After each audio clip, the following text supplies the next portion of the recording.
अस्सलाम वालेकुम दोस्तों, मैं हूं एडवोकेट कमर रवान और आप देख रहे हैं मेरा यूट्यूब चैनल। व्यूअर्स, हमने पिछली एक वीडियो में डिस्कस किया था बेल के टॉपिक को, सेक्शन 496 जो कि डील करता है बेलेबल ऑफेंसेस के साथ। उसमें हमने बेसिक सीखा था कि बेलेबल ऑफेंसेस में बेल कैसे ग्रांट कराई जा सकती है, कौन से ग्राउंड्स होते हैं, क्या प्रोसीजर होता है।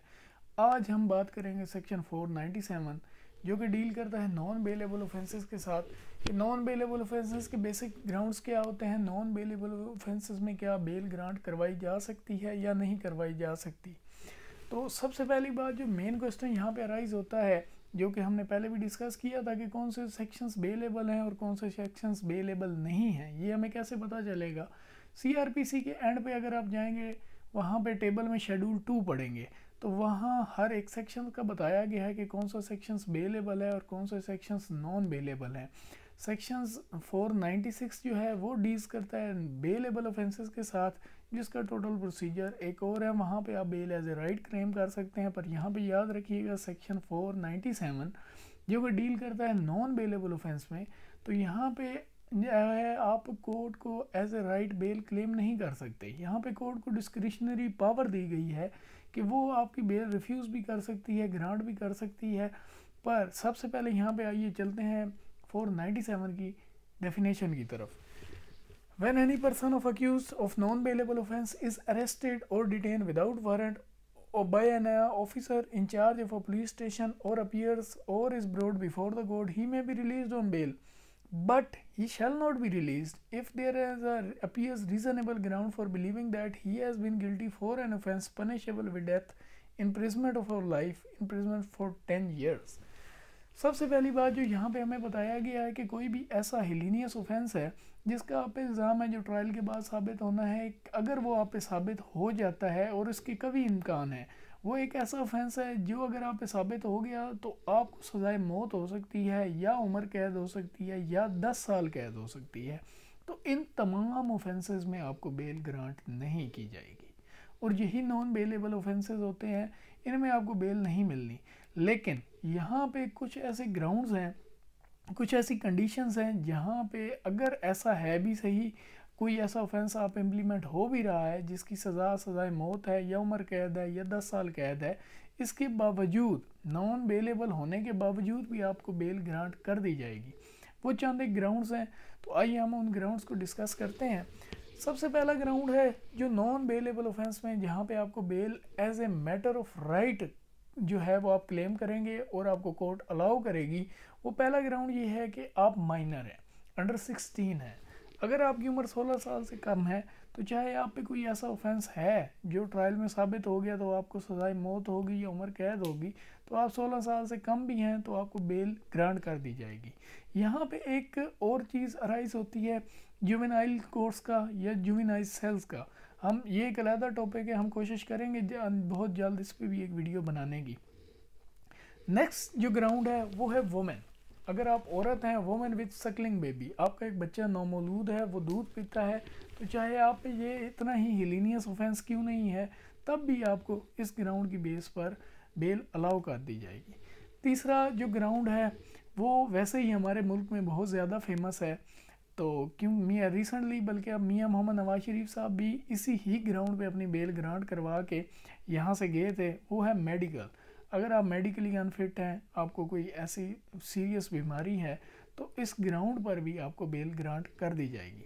इसके बाद जो है मेन जो ग्राउंड है वो ये है नॉन बेलेबल ऑफेंसेस में बेल ग्रांट करवाने के लिए डिले इन लॉजिंग एफआईआर। अगर एफआईआर में डिले है 1 माह का, 2 माह का, 3 माह का, तो उस डिले का भी आप बेनिफिट लेके, बेनिफिट ऑफ डाउट आप क्रिएट करके आप इजीली उस पर भी ग्राउंड पे, ये एक बड़ा बेहतरीन ग्राउंड है। जो मेरे दोस्त क्रिमिनल्स लॉयर्स हैं उन्हें इस बात का बखूबी अंदाज़ा है कि डिले इन एफआईआर केस को किस हद तक कमज़ोर कर देता है। ये एक बड़ा बेहतरीन ग्राउंड है। उसके अलावा सबसे मेन जो ग्राउंड यहाँ पे डिस्कस किया गया है वो ये है कि डिले इन ट्रायल। जैसा कि हमने 496 में भी इसको डिस्कस किया था कि आप पे कोई ऐसा ऑफेंस है जो कि पनिशेबल विद डेथ है या लाइफ इम्प्रिजमेंट है या 10 साल कैद है, अगर वो साबित हो जाता है तो भी उसका जो ट्रायल है वो 2 साल में कंक्लूड नहीं हुआ। अगर आप मर्द हैं तो 2 साल में कंक्लूड नहीं हुआ तो फिर आप वहाँ पे bail as a matter of right claim कर सकते हैं। अगर आप वुमेन हैं, आप पे कोई FI ऑफेंस है तो फिर आप के लिए वो टाइम लिमिटेशन 1 साल है। अगर 1 साल में भी टाइम जो है वो ट्रायल कंक्लूड नहीं हुआ तो तब भी आप bail as a matter of right claim करेंगे। लेकिन यहाँ पे इस ग्राउंड में एक कंडीशन रखी गई है कि जो डिले होगा वो डिले कभी भी आपकी साइड से नहीं होना चाहिए। इस ग्राउंड पे अगर आप बेल ले रहे हैं तो ऑर्डर शीट जो है बाकायदा चेक करेंगे ऑनरेबल कोर्ट। चेक करने के बाद वो ये देखेंगे कि आप प्रॉपर कोऑपरेट कर रहे हैं कोर्ट के साथ भी, पुलिस के साथ भी, प्रॉपर इन्वेस्टिगेशन में, तो तब भी आपको जो है वो बेल ग्रांट कर दी जाएगी। तीसरा इसका एक अहम ग्राउंड है नॉन बेलेबल ऑफेंसेस में बेल ग्रांट करवाने का, वो ये है कि आप नॉमिनेट हुए हैं सप्लीमेंट्री स्टेटमेंट में।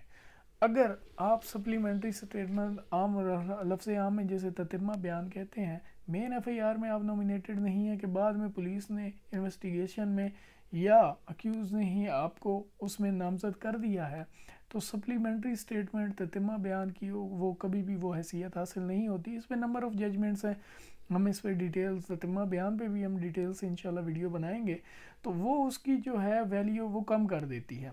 तो ये भी एक बड़ा बेहतरीन ग्राउंड है बेल ग्रांट करवाने के लिए। सेक्शन 497 नॉन बेलेबल ऑफेंसेस जिनमें बेल ग्रांट नहीं की जाती, उनमें यही ग्राउंड से जो उन पे आप bail as a matter of right claim कर सकते हैं। यहाँ पे एक सबसे ज़्यादा और पूछे जाने वाला सवाल होता है कि बेल कहाँ पे फाइल की जाती है, पहली बेल कहाँ पे आप फाइल करेंगे। सबसे पहली बात, इसका एक बहुत ही आम सा बेसिक सा फार्मूला है जो आप याद रख लें कि कोई भी ऐसा ऑफेंस जो आप पे लगाया गया है, जिस भी कोर्ट के पास उस ऑफेंस को ट्रायल करने की पावर है, ट्रायल करने की अथॉरिटी है, वही कोर्ट ही आपकी बेल को, फर्स्ट बेल को वही कोर्ट इंटरटेन करेगी। फॉर एग्जांपल आप पे कोई क्रिमिनल ऑफेंस है तो कोर्ट ऑफ सेशन उसे डील करेगी। कोर्ट ऑफ सेशन में आप पहली बेल फाइल करेंगे, वही आप उसको इंटरटेन करेगी। सेम अगर आप पे कोई ATC का ऑफेंस है तो आप जो है फर्स्ट बेल वो ATC कोर्ट में ही अप्लाई करेंगे और ATC कोर्ट ही उसे इंटरटेन करेगी। इसी तरह FIA है, साइबर है, तो इसका यही एक बेसिक फार्मूला है जो आपको याद रखना है कि जो भी ऑफेंस है जिस कोर्ट के पास उस ऑफेंस को ट्रायल करने की पावर है, वही कोर्ट आपकी बेल जो है वो फर्स्ट बेल जो है वो इंटरटेन करेगी। सेक्शन 497 नॉन बेलेबल ऑफेंसेस में एक बहुत ही माइलस्टोन जजमेंट है। जो लॉ के स्टूडेंट्स हैं उनके लिए वो ये जजमेंट्स बहुत ज़रूरी है, वो लाजमी इस जजमेंट्स को निकालें और पढ़ें। इसमें आपको सेक्शन 497 जो है वो बिल्कुल क्लियर, बिल्कुल वाज़ेह हो जाएगा, आपके कॉन्सेप्ट क्लियर हो जाएंगे। बड़ा डिटेल से इस लॉ को वहाँ पे डिस्कस किया गया है, which is PLD 1995 SC 34 Tariq Bashir versus state. Honourable supreme court की जजमेंट है और ये बहुत ही माइलस्टोन जजमेंट है, ख़ुसूसन इस टॉपिक के लिए जो कि आपको फ्यूचर में और हमेशा हर जगह पे काम आएगी। तो ये था सेक्शन 497 नॉन बेलेबल ऑफेंसेस का। उम्मीद है मुख्तसरन आपको समझ आई गई होगी, इससे मुख्तसर ये नहीं हो सकता था। तो नेक्स्ट इंशाल्लाह मिलते हैं हम किसी और वीडियो के साथ, तब तक दुआओं में याद रखिएगा। अल्लाह हाफ़िज़।